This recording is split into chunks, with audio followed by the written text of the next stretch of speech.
नमस्कार, मैं हूं अमित शर्मा। हमारे खास कार्यक्रम जनता सरकार में बात करेंगे सत्ता के सिंहासन से लेकर जनता के सरोकार तक। वहीं आपको हम बताएंगे सरकार की हर उस योजना के बारे में जो होंगी आपके काम की। आपको हम बताएंगे सरकार के उन विकास कार्यों के बारे में जिनका सीधा फायदा आपको हो रहा है।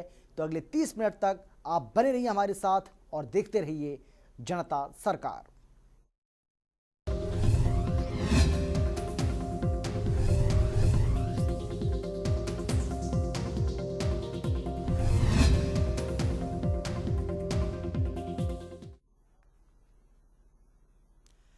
हरियाणा के मुख्यमंत्री मनोहर लाल दिल्ली के 2 दिवसीय दौरे पर हैं।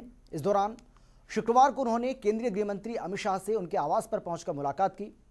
सीएम मनोहर लाल ने उनसे कोरोना समेत कई मुद्दों को लेकर चर्चा की है। 17 जुलाई यानी कि शनिवार को सीएम मनोहर लाल फरीदाबाद के दौरे पर रहेंगे, जहां शाम 4 बजे लघु सचिवालय के 6ठे तल पर कॉन्फ्रेंस हॉल में फरीदाबाद महानगर विकास प्राधिकरण की मीटिंग की अध्यक्षता करेंगे।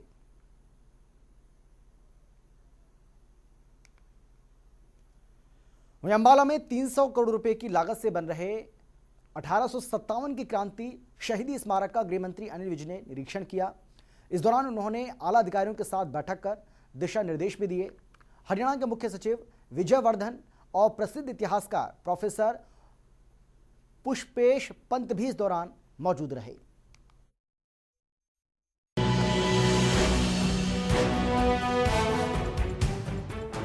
अंबाला में हरियाणा सरकार की ओर से 1857 की क्रांति का शहीदी स्मारक बनाया जा रहा है, जो करीब 300 करोड़ रुपए की लागत से बनकर तैयार होगा। शुक्रवार को इस शहीदी स्मारक का निरीक्षण हरियाणा के गृह मंत्री अनिल विज ने किया। इस दौरान हरियाणा के मुख्य सचिव विजय वर्धन समेत इतिहासकार प्रोफेसर पुष्पेश पंत भी मौजूद रहे।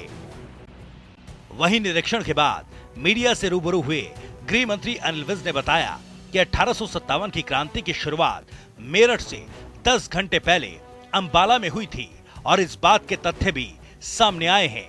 ऐसे में क्रांति के अनसंग हीरोज की गाथा को प्रदर्शित करने के लिए अंबाला में शहीदी स्मारक बनाया जा रहा है।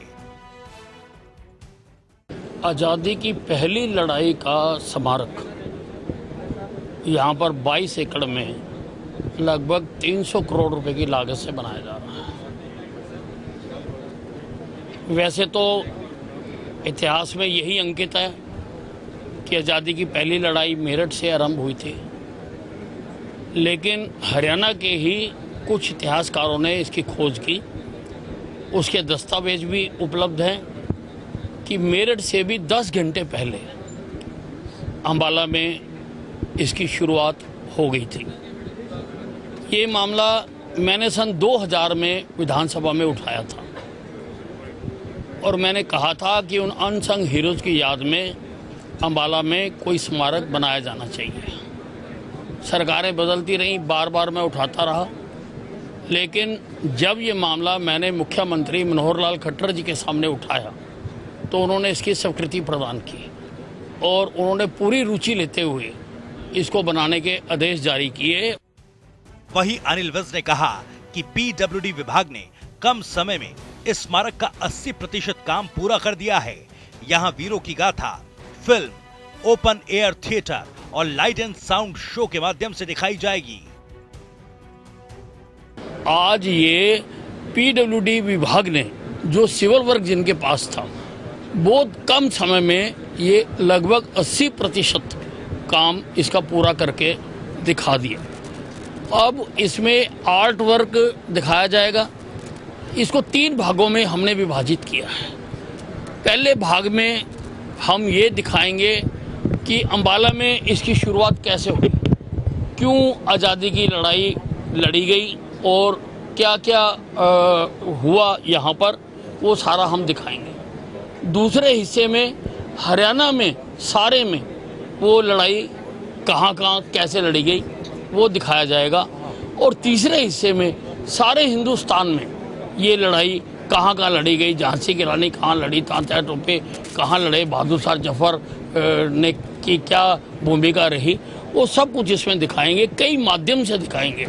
इसको पिक्चर्स के माध्यम से दिखाएंगे, स्कल्पचर्स के माध्यम से दिखाएंगे, सीनरीज के माध्यम से दिखाएंगे और ओपन एयर थिएटर में लाइट एंड साउंड कार्यक्रम भी इसका बनाया जाएगा, उसके माध्यम से भी दिखाएंगे। कोई भी जो यहाँ पर आएगा 1857 की वो क्या क्या उस वक्त हुआ जानना चाहेगा, तो कई माध्यमों से हम उसको यहाँ पर दिखाएंगे।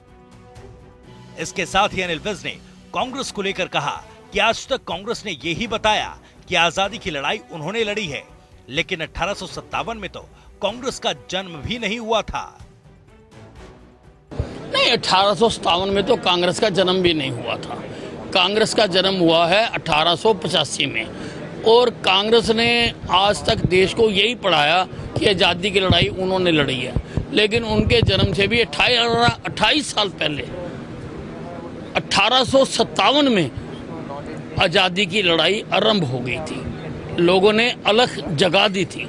तो आज़ादी का जज्बा तो हिंदुस्तानियों में शुरू से था और कुछ कारण रहे, नहीं तो शायद 1857 में ही हमें आज़ादी मिल जाती, लेकिन वो 1857 में यहाँ पर ये लड़ाई आरंभ की गई। वही गृह मंत्री अनिल विज ने कहा कि स्मारक के बनने से देश के मानचित्र पर अंबाला आ जाएगा और बहुत लोग इसे देखने आएंगे। ये देश के मानचित्र पर आ जाएगा अंबाला और कोई भी व्यक्ति यहाँ से इसको बिना देखे जाना नहीं चाहेगा।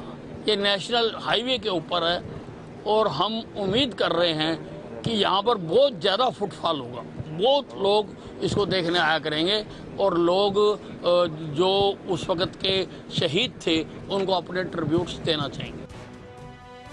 वहीं हरियाणा के इतिहासकार प्रोफेसर पुष्पेश पंत ने कहा कि 1857 की क्रांति का आगाज मेरठ से हुआ था। अभी तक स्कूली शिक्षा में यही पाठ पढ़ाया जाता है, लेकिन भविष्य में किताबों में पढ़ाए जाने वाले इतिहास के बदलाव की आवाज खुद ब खुद उठने लगेंगी। नहीं, देखिए वो तो अपने आप बदल जाएगा जब लोग आएंगे और देखेंगे। तो जो चश्मदीद गवाही होती है एक ज़माने की, उसके बाद लोगों को ये हमको ये कहने की ज़रूरत नहीं कि पाठ्य पुस्तक को बदलिए। हमको सिर्फ ये याद दिलाने की ज़रूरत है कि अगर मंगल पांडे थे तो राव तुलाराम भी थे, वो मेवाटी नवाब लोग भी हुआ करते थे और कई ऐसे आम आदमी थे जिन्होंने अपनी कुर्बानियाँ दी। जो 30-32 साल का किसान मारा गया, फांसी में लटकाया गया, गोली से उड़ाया गया, ये सारी बातें। और हरियाणा को जितना उत्पीड़ित किया अंग्रेज़ों ने गदर के बाद, जिसको वो गदर कहते थे, वो हरियाणा को पिछड़ा रखा गया, हरियाणा के टुकड़ों को पंजाब के साथ जोड़ दिया गया। तो ये सारी बातें जब लोग इस स्मारक संग्रहालय में आकर देखेंगे तो खुद ब खुद अपने से सवाल पूछेंगे और हमको पाठ्य पुस्तक बदलने की जरूरत नहीं पड़ेगी। वही हरियाणा के मुख्य सचिव विजय वर्धन ने मीडिया से बातचीत करते हुए कहा कि अंबाला की धरती पर बनने जा रहे स्मारक से अब किताबों में पढ़ाया जाने वाला इतिहास खुद ब खुद बदलेगा, वो अपने आप बदलेगा। और ये बहुत बड़ा कंट्रीब्यूशन हमारे होम मिनिस्टर साहब का है कि इतना बड़ा प्रोजेक्ट इतने कम समय में मुकम्मल होते हुए मैंने नहीं देखा। 2 साल के पीरियड में आपने तो अपनी आंखों से देखा है। तो जब ये बन के तैयार होगा तो स्वयं हिंदुस्तान की तारीख बदलेगी, क्योंकि जो मुल्क और जो आवाम अपनी तारीख को नहीं याद करता, तारीख उनको भूल जाती है। तो it is very important to remember our history and our freedom fighters, क्योंकि उनकी बलिदानी की वजह से ही आज हम लोग आज़ादी से घूम रहे हैं। वहीं गृह मंत्री अनिल विज ने आला अधिकारियों के साथ बैठक कर अहम दिशा निर्देश भी दिए। जनता टीवी के लिए अंबाला से हरप्रीत सिंह की रिपोर्ट। हरियाणा में डायल 112 की शुरुआत 13 जुलाई से की जा चुकी है। प्रदेश के मुख्यमंत्री मनोहर लाल और गृह मंत्री अनिल विज ने प्रदेश के डीजीपी समेत तमाम पुलिस अधिकारियों की मौजूदगी में इस सेवा को लोगों को सौंपा था और ऐसे में डायल 112 इमरजेंसी नंबर पर 36,000 से ज़्यादा कॉल्स प्राप्त हुई हैं, जिनमें से 2,788 लोगों को पुलिस ने सहायता पहुंचाई। हमारी इस रिपोर्ट के जरिए डायल 112 पर आई कॉल्स के आंकड़ों पर एक नज़र डालते हैं। हरियाणा में लोगों को 24 घंटे में सुरक्षा देने के मकसद से मुख्यमंत्री मनोहर लाल ने आपातकालीन हेल्पलाइन नंबर 112 की शुरुआत 13 जुलाई से की थी, जिसका प्रदेश के लोगों को फायदा भी मिल रहा है।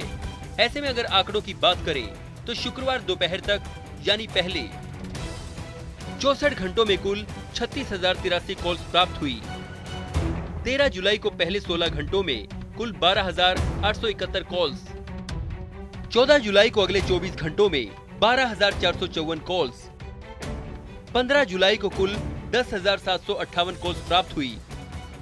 कुल 1,293 मिस्ड कॉल्स भी प्राप्त हुई। 13 जुलाई को 440 मिस्ड कॉल्स प्राप्त हुई।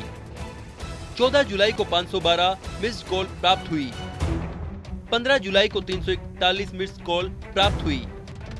प्रदेश सरकार की मंशा थी कि आम जनता को पुलिस सहायता, फायर और एम्बुलेंस के लिए अलग अलग नंबर डायल न करना पड़े, बल्कि एक सिंगल नंबर पर ही ये सभी आपातकालीन सेवाएं आसानी से मिल सकें। इसीलिए डायल 112 की शुरुआत की गई। लेकिन डायल 100, डायल 101 और 108 नंबर पर कॉल बंद नहीं हुई है, बल्कि इन सभी नंबर पर आने वाली कॉल्स भी हरियाणा 112 के केंद्रीकृत कॉल सेंटर में प्राप्त हो रही हैं, जिन पर त्वरित कार्रवाई की जा रही है। वहीं आपातकालीन रिस्पांस वाहनों में आधुनिक तकनीक से लैस 22 उपकरण लगाए गए हैं, जो इन वाहनों को हाईटेक बनाते हैं। इन वाहनों में स्ट्रेचर भी लगा हुआ है, ताकि एक्सीडेंट की स्थिति में मौके पर सहायता पहुंच सके। ऐसे में प्राप्त कॉल्स का विश्लेषण किया जा रहा है और इसके परिणाम के आधार पर जिन स्थानों पर और ज्यादा वाहनों की जरूरत होगी, वहां वाहनों की संख्या बढ़ाई जाएगी। वहीं प्रदेश सरकार डायल 112 सेवा में पुलिस कर्मियों को प्रोत्साहित करने के लिए best call receiver, best call dispatcher और बेस्ट ERV वाहन के लिए पुरस्कार देने की शुरुआत करेगी। जनता टीवी के लिए पंचकुला से पवन सिवर की रिपोर्ट। डायल 112 के लिए पंचकुला सेक्टर 3 में मुख्यालय बनाया गया है, जिसमें कंट्रोल रूम बनाया गया है, जहां से पूरे प्रदेश की स्थिति पर नजर बनाए रखी जाती है और प्रदेश भर से यहीं पर कॉल्स आती हैं। हमारे वरिष्ठ संवाददाता पवन सिवर ने डायल 112 के कंट्रोल रूम का जायजा लिया है। देखिए। हरियाणा में नया हेल्पलाइन नंबर जो आपातकाल सेवाओं के लिए शुरू किया गया है वो है 112, यानी 112 पर आप अब आपातकाल सेवा के लिए कॉल करेंगे तो आपको 3 सुविधाएं मिलेंगी। अगर आपको पुलिस की मदद चाहिए, अगर आपको स्वास्थ्य के चलते एम्बुलेंस की मदद चाहिए, या फिर आपको अग्निशमन सेवा चाहिए, तीनों सुविधाएं आपको 112 पर फ़ोन करने पर मिलेगी। और इस वक्त मैं 112 का जो पूरे प्रदेश का कंट्रोल रूम है, यानी जो हेडक्वार्टर बनाया गया है 112 का, वहाँ पर मौजूद हूँ। आप देख सकते हैं कि 112 पर किस तरह से वर्किंग होती है, कैसे जो CEO यानी जो कम्युनिकेशन ऑफिसर हैं उनको किस तरह से जो है वो बैठाया गया है, कैसे उनका जो है वो सिटिंग रहता है, किस तरह से वो कॉल को अटेंड करते हैं और जो ज़रूरी कॉल है उनको किस तरह से इमरजेंसी कॉल को ट्रांसफ़र करते हैं। ये तमाम जो गतिविधि है वो यही जो कंट्रोल रूम है यहाँ से की जाती है। आप डैशबोर्ड पे नज़र डालिएगा, आज का जो आंकड़ा है वो 6117 जो कॉल है वो अटेंड कॉल है। इसी तरीके से मिस्ड कॉल में आपको 170 यानी 170 का आंकड़ा जो है वो दिखाई दे रहा है। इसी तरीके से जो ऑटो ब्लॉक का एक कॉलम है उसमें 32,340 कॉल जो है वो नज़र आ रही है। और ये पूरा जो कंट्रोल रूम का सिस्टम सेटअप जो है वो बना हुआ है। ये पूरी जो यहीं से जो पूरा ऑपरेट जो है सिस्टम को किया जाता है। और ये 112 जो नई आपातकालीन हेल्पलाइन नंबर है उसके ऊपर पूरे प्रदेश से कॉल रिसीव की जाती है। यहीं से जो है वो पूरे सिस्टम को ऑपरेट किया जाता है। और ये जो पूरा कंट्रोल रूम है ये हमने आपको दिखाया किस तरीके से यहाँ पर किस तरह से कॉल को रिसीव किया जाता है और उसके बाद उसको आगे ट्रांसफ़र किया जाता है। वीडियो जर्नलिस्ट विजेंद्र सिंह के साथ पवन सिवर, जनता टीवी, पंचकुला। डायल 112 के लिए 2 कंट्रोल रूम बनाए गए हैं। पहले कंट्रोल रूम की रिपोर्ट आपने देखी, जिसमें CO यानी कि कम्युनिकेशन ऑफिसर कॉल करते हैं, यानी कि ये जो लोग होते हैं यानी जो CO होते हैं जिन्हें हम कम्युनिकेशन ऑफिसर कहते हैं, वो कॉल लेते हैं और उनको फिल्टर करके कंट्रोल रूम 2 में भेजा जाता है। अब आपको ले चलते हैं कंट्रोल रूम 2 में और समझते हैं कि कैसे काम करता है कंट्रोल रूम 2। प्रदेश में नई आपातकाल 112 यानी 112 जो डायल सेवा शुरू हुई है उसके पहले चरण में हमने आपको ये दिखाया कि किस तरीके से पूरे प्रदेश भर की कॉल CEO यानी कम्युनिकेशन ऑफिसर के पास आती है और उसके बाद वो कॉल दूसरा जो कंट्रोल रूम है वो यहाँ पर शिफ्ट की जाती है। आप देख सकते हैं कि जो पहला CEO जो रूम था यानी कम्युनिकेशन ऑफिसर जो बैठाए हुए हैं, जो कंट्रोल रूम है, वहाँ पर प्राइमरी कॉल जो है वो सभी आती है। उसके बाद उनको फिल्टर किया जाता है, यानी कौन सी बहुत ज़्यादा आपात कॉल है कि या कोई केवल सूचना के तौर पर कॉल है, उनको फिल्टर किया जाता है और उसके बाद उन कॉल को यहाँ ट्रांसफ़र किया जाता है। आप यहाँ देख सकते हैं कि यहाँ पर जो पुलिस के जवान हैं या फिर महिला पुलिसकर्मी हैं वो आपको नज़र आ रही हैं। यानी जो अनुभव रखने वाले जो पुलिस के मुलाजिम हैं उनको यहाँ पर बैठाया गया है, चूँकि यहाँ पर मुख्य जो कंट्रोल रूम है इसे हम कह सकते हैं। आप पूरे प्रदेश की डैशबोर्ड पर लोकेशन देख रहे हैं। जो ग्रीन सिग्नल आपको लोकेशन में नज़र आ रहे हैं वहाँ पर इस वक्त जो आपातकाल सेवा के तहत जो गाड़ियाँ रखी गई है वो गाड़ियाँ अभी वहाँ पर ऑपरेट है, यानी वो सर्विस में है। और इसी तरीके से जो दूसरा जो डैशबोर्ड है उस डैशबोर्ड पे आप देख सकते हैं कि एक्सीडेंट, क्राइम अगेंस्ट वीमेन या फिर मेडिकल हेल्पलाइन, ये इस तरीके की जो सूचनाएं हैं वो आपको नज़र आ रही है। और इसी तरीके से जो टॉप डिस्ट्रिक्ट्स गुरुग्राम है, फरीदाबाद है, पलवल है, इसी तरह से कुरुक्षेत्र है, हिसार है, सिरसा है, ये तमाम जो आपको जो ज़िले हैं वो आपको नज़र आ रहे हैं कि किस तरीके से ये यहाँ पर जो है वो कार्रवाई हो रही है। और पुलिस सर्विस जो है वो आप देख रहे हैं पेंडिंग जो है वो 27 यानी 27 है, असाइंड जो है वो 26 यानी 26 है, क्लोज जो है वो 445 यानी 445 है। ये पूरा स्टेटस आप डैशबोर्ड पर देख रहे हैं।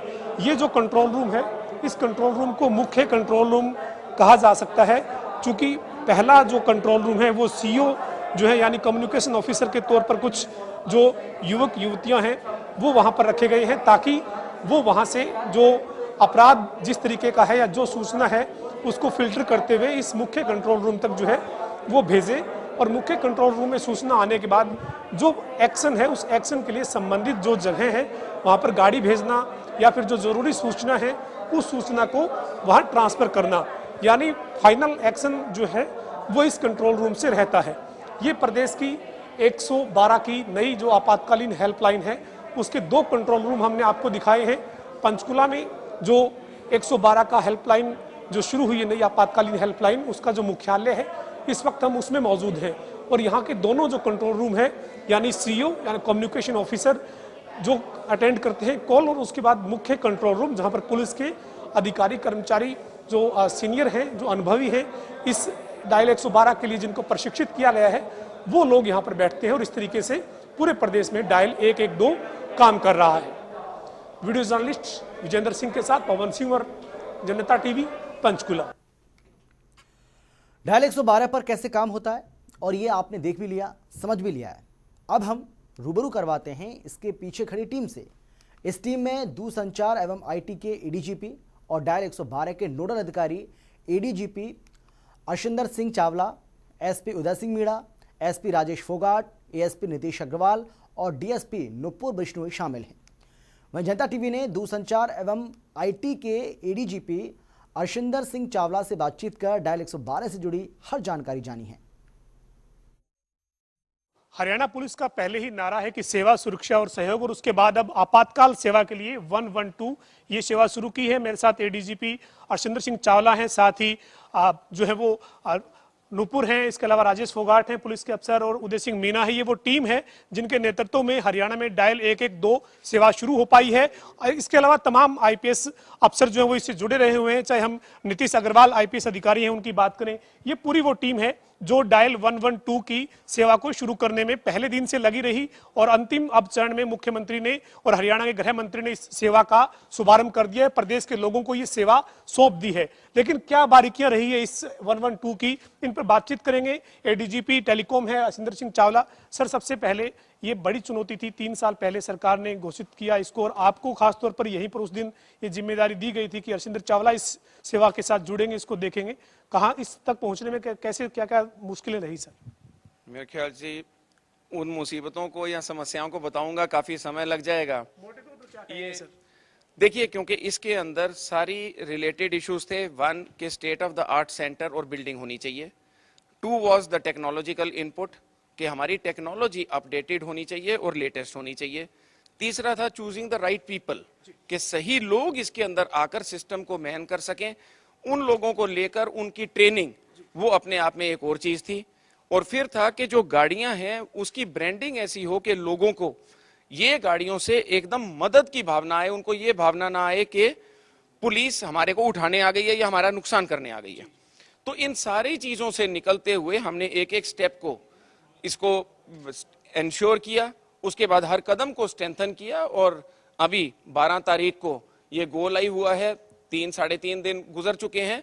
मैं उम्मीद करता हूं कि जिस तरीके से हम इसको मॉनिटर कर रहे हैं, निश्चित तौर पर जो सरकार का ध्येय था हम उसको प्राप्त करने में बहुत जल्दी पॉसिबल होगा उसको अचीव करना। सर ये शुरू में ये थोड़ी दिक्कत आ रही है, हालांकि अभी शुरू हुए भी सर 72 घंटे के करीब का ही समय हुआ है। 25-30 मिनट की बात हो रही है कि कॉल रिसीव होने में या फिर सेवा मिलने में। इसको टाइम ड्यूरेशन को धीरे धीरे कैसे कम किया जाएगा और ये शुरुआती दिक्कत के कारण क्या है सर? उसमें जी कई चीजें हैं। यहाँ पर हमने देखा कि नंबर 1 जो हमारे कॉल टेकर्स हैं उनके अंदर भी वो कई चीजें लोगों से पूछना चाह रहे थे, वो फोन बंद नहीं कर रहे क्योंकि लोग जोश में, जो इनिशियल जोश होता है, कई बार बहुत लंबी बात बताना चाह रहे हैं। लंबी बात बताने में वो ये रियलाइज नहीं कर रहे कि जी वो समय अपना भी खराब कर रहे हैं और जो दूसरे कॉलर्स हैं हो सकता है कि उनकी कॉल भी कहीं वेटिंग में ना चली जाए। तो लोगों के साथ भी हमारा तालमेल है। हमारे कॉल टेकर्स भी इस बात को अप्रिशिएट कर रहे हैं। कुछ इनपुट आई थी लोकेशन उठाने में टेलीकॉम सर्विस प्रोवाइडर से, उनसे भी हमारी बात हुई है। दे हैव एश्योर्ड कि 1-2 दिन में सिस्टम स्टेबलाइज कर जाएगा। तो मैं उम्मीद करता हूं कि अर्बन एरियाज में हमारा रिस्पांस काफी अच्छा चल रहा है। 5 से 10 मिनट के अंदर पुलिस का वाहन पहुंच रहा है। रूरल एरियाज के अंदर हमें थोड़ी और मेहनत करने की जरूरत है। मैं उम्मीद करता हूं कि ये कदम उठा के ये संभव हो पाएगा। सर 2 सवाल साथ ही हैं। एक तो ये कि ये वाहन फिलहाल पूरे प्रदेश में कितने दिए गए, दूसरा वीआईपी ड्यूटीज में जो वाहन लग जाते थे या फिर पायलट एस्कॉर्ट की ड्यूटी में लग जाते थे, अब ये जो वाहन आपने जितने दिए हैं, जो आप संख्या अभी बताएंगे, ये पूरी तरीके से 112 के लिए समर्पित होंगे? अभी तक जी 601 वाहन अलॉट किए गए हैं और निश्चित तौर पर सरकार का आदेश है कि इन वाहनों को वीआईपी ड्यूटी के लिए नहीं इस्तेमाल किया जाएगा, ना ही किसी पायलट एस्कॉर्ट के लिए। तो ये केवल लोगों की मदद के लिए और जो विक्टिम्स इन डिस्ट्रेस हैं, चाहे वो कोई महिला हो, चाहे वो कोई आदमी हो, बच्चा हो, ये सिर्फ लोगों की मदद के लिए और लोगों की सेवा के लिए ही इस्तेमाल किए जाएंगे। थाने की जुडिश रहती है सर कि मेरा थाना नहीं है, मेरा जिला नहीं है, वो चीज इस 112 में खत्म है? वो इस चीज में जी स्कीम में खत्म कर दी गई है। हमारे पास गाड़ियों की लोकेशन लाइव स्क्रीन के ऊपर चलती रहती है और हमने उनको स्पष्ट आदेश हैं और ये लागू भी हो रहे हैं कि वो ये क्लेम नहीं करेंगे कि आप दूसरे थाने की या दूसरे जिले की जो ईआरवी है उसको बुलाएं, उसे इमीडिएटली रिस्पॉन्ड करना पड़ेगा। सर अंतिम सवाल है, 100 नंबर 101 को लेकर अभी कंफ्यूजन है कि क्या वो हमें सुविधा मिलेगी नहीं मिलेगी। लोग कई जगह से फोन करके इस तरह की बात पूछ रहे हैं, हमारे से भी एज ए जर्नलिस्ट होने के नाते पूछ रहे हैं कि क्या 112 पे ही बात होगी, तो इसको लेकर क्या कहेंगे सर? सरकार की सोच ये है कि 112 को ज्यादा पॉपुलराइज किया जाए। मैं मीडिया से भी जरूर कहूंगा कि वो इस तरफ लोगों का ध्यान आकर्षित करे, लेकिन अगर वो 100 पे या जैसे 108 और 101 फायर और एम्बुलेंस के लिए भी फोन करते थे, वो सर्विस बंद नहीं हुई है। वो भी कॉल्स हमारे यहाँ पर लैंड करेंगे और उस पर भी हम उतना ही रिस्पॉन्ड करेंगे। धन्यवाद। आप सभी को बधाई सर इस सेवा के शुरू करने में आपकी। तो ये देखिए हमारे साथ जो है वो पूरी वो टीम थी जिसने 112 सेवा को शुरू करने के लिए पहले दिन से कदम उठाया और उसके बाद आगे बढ़े। ये देख सकते हैं आप, बस एक कॉल दूर, यानी एक कॉल दूर का साफ मतलब है कि 112 जो ये नई सेवा शुरू हुई है, इसका उसके साथ ये इसका स्लोगन है कि हम तैयार हैं। ये पूरी टीम थी जो 112 को सेवा को शुरू करने में पहले दिन से लगी हुई है, चाहे उसमें एचपीएस अधिकारी हो या फिर आईपीएस अधिकारी हो। एसी चावला जो है एडीजीपी हैं, उन्होंने तमाम जानकारी दी है और ये कहा है कि 112 में अभी रिस्पांस टाइम ग्रामीण क्षेत्र में थोड़ा ज्यादा है, लेकिन उसको जल्द से जल्द कम किया जाएगा, चूंकि अभी शुरुआती चरण है, 3-4 दिन का समय हुआ है और इसमें आगे बढ़ेंगे और ये और जो दिक्कतें आ रही हैं उनको दूर कर लिया जाएगा। वीडियो जर्नलिस्ट विजेंद्र सिंह के साथ पवन सिंह, जनता टीवी, पंचकुला। बल्लभगढ़ में हरियाणा के परिवहन एवं खनन मंत्री मूलचंद शर्मा ने सीवर लाइन का उद्घाटन किया, जिसको तैयार करने में 2 करोड़ रुपए की लागत आई है, जिसके तहत वार्ड 35 और 37 के सेक्टर 3 में Nahar Singh colony, Bhagat Singh colony, Chawla colony, पूर्वी चाला कॉलोनी और शिव कॉलोनी के लोगों को सीवर के गंदे पानी की समस्या से राहत मिलेगी। और इसी कड़ी में परिवहन मंत्री मूलचंद शर्मा ने बताया कि प्रदेश के मुख्यमंत्री मनोहर लाल की 5 करोड़ की घोषणा जल्द पूरी होगी। साथ ही 2 करोड़ की लागत से 4 लाइन सड़क का निर्माण कार्य किया जा रहा है। इस मौके पर कई पार्षद और शहर के गणमान्य मौजूद, यानी गणमान्य जो लोग हैं वो मौजूद रहे। मुख्यमंत्री मनोहर लाल जी की जो घोषणा थी 5 करोड़ जो हर विधानसभा का, उसका पूर्ण काम जो समाप्ति की तरफ है। जो लोगों की सीवर की सबसे बड़ी समस्या थी, ये 2 करोड़ की लागत से सीवर लाइन जो नई बड़ी है और इससे पूर्वी चावला कॉलोनी या मेन बूस्टर है अपने चावला कॉलोनी का, उस पर लोड कम करने के लिए यहाँ के लोगों को लाभ मिलेगा। और ये पानी की 2 करोड़ की लागत से लाइन तैयार हुई है और आने वाले समय में जब बारिश का मौसम होगा या दूसरा होगा, यहाँ के लोगों को लाभ मिलेगा।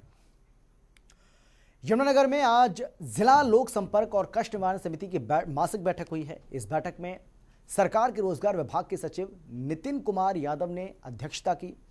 इसके तहत जिले के डीसी, एडीसी, एसपी समेत सभी विभागों के अधिकारी भी मौजूद रहे। गौरतलब है कि इस बैठक में 17 शिकायतें सामने आई, जिसमें 8 शिकायतों का मौके पर ही निपटारा कर दिया गया और बाकी शिकायतों को विस्तृत जांच के लिए समय दिया गया। इस बैठक में कष्ट निवारण समिति के सदस्यों ने कई मुद्दे भी उठाए। इसके साथ ही आपको बता दें कि इन बैठकों में अपनी समस्याओं को लोग उठाते हैं। इस बैठक की अध्यक्षता कर रहे रोजगार विभाग के सचिव नितिन यादव ने कड़े शब्दों में सभी विभाग के अधिकारियों को निर्देश दिया है कि कोई भी शिकायत आए उसको गंभीरता से लिया जाए, साथ ही कार्रवाई सुनिश्चित की जाए ताकि जनता परेशान ना हो। और फिलहाल इस बुलेटिन में इतना ही। छोटे से ब्रेक के बाद फौरन लौट रहे हैं। आप देखते रहिए जनता टीवी।